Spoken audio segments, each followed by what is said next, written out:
The Reverend brought up Afeni, who was arrested while simply doing her civic duty, filming these fascist thugs as they harass United States citizens. And that inspired what I'm about to say today. I got some notes on my phone. I hope you don't mind if I reference them.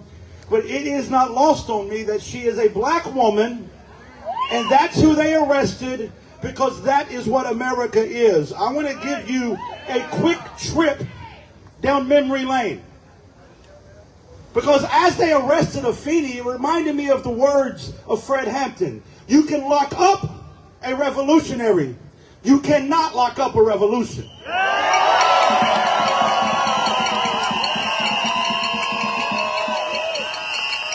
It reminded me of the words of the Reverend Dr. Martin Luther King Jr.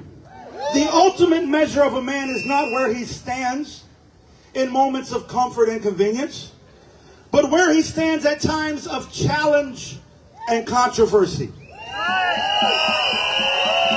America, this is our moment.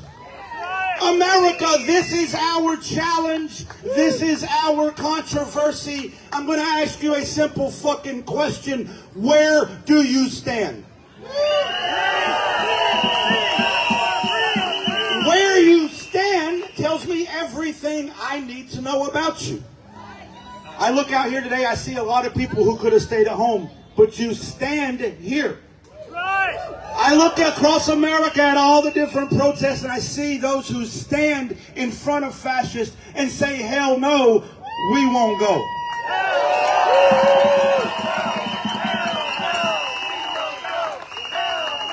I also see those who wear their fucking mask and kidnap people off the street. I also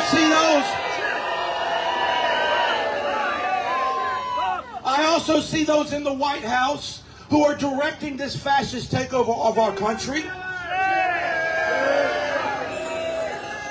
And where they stand tells me everything I need to know. History will not be kind to you. History will not be kind to you, but neither will we.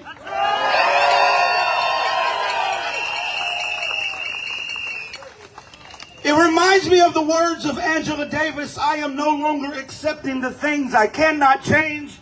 I am changing the things I cannot accept.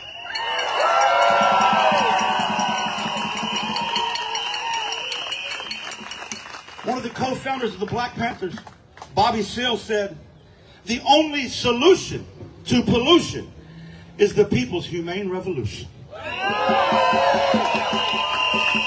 What did Bobby Seale define as revolution? Thank you for asking, guys, because I want to tell you.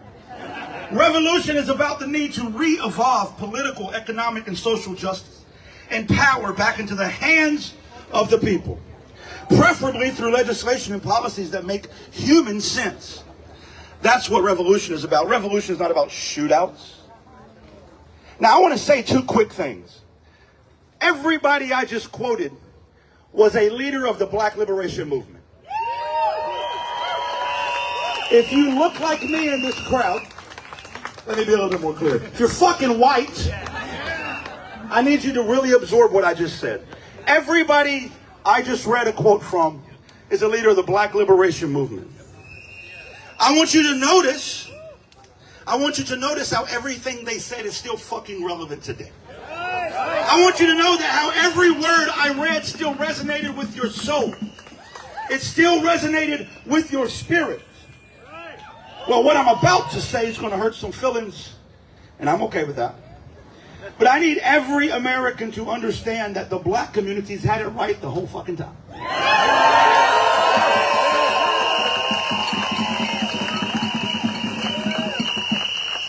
I was raised in the mountains. I was raised to be racist. I was raised a white supremacist because that's what America fucking is. I joined the army when I was 18. I went off to Iraq and Afghanistan. Those are both occupations. I denounced them. You see, I was taught the ideas of white supremacy, but the reality is, had we just listened to black people 60 fucking years ago, we wouldn't be here.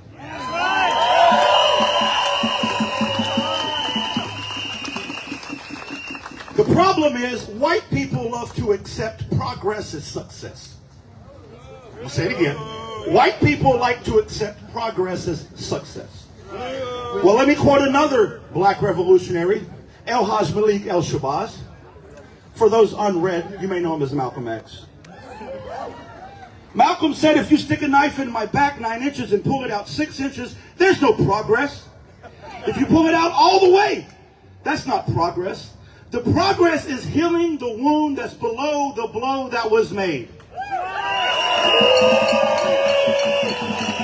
And they haven't even begun to pull the knife out, much less heal the wound. Progress means always going forward. If you think MAGA is the result of this, you're not paying attention. MAGA is the result of white supremacy. I'm going to speak fast now, so rewind the tape if you don't keep up. After the Civil War, we allowed Jim Crow to start. We allowed the 13th Amendment to change slavery from the fields to the penitentiary. We allowed the United Daughters of the Confederacy to build statues and rewrite history books. We allowed the KKK to roam free and produce films that were shown right down the street in the White House. We allowed the assassination of the very leaders I just finished quoting. We allowed the war on drugs to target black and brown communities under the auspices of cleaning up our streets. We allowed the President of the United States to use the term super predator. I'm talking to you, Clinton. We allowed them black men in handcuffs. We allowed them to drag black men in handcuffs across the TV screen every day on the evening news so that America would be conditioned to believe that the war on drugs was the war on black and brown communities. We allowed the rise of Donald Trump. We allowed MAGA. And now here we are, full circle. Cleaning up our streets is what they tell us. Here we are, full circle. We're just trying to get the thugs off the streets. Here we are, full circle, as we allow them to harass the unhoused, to further over-police black and brown neighborhoods, to terrorize migrants, and to suppress the voices of dissent.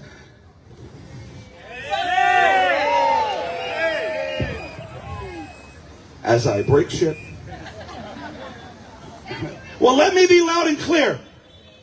Not on our watch. Not on our watch.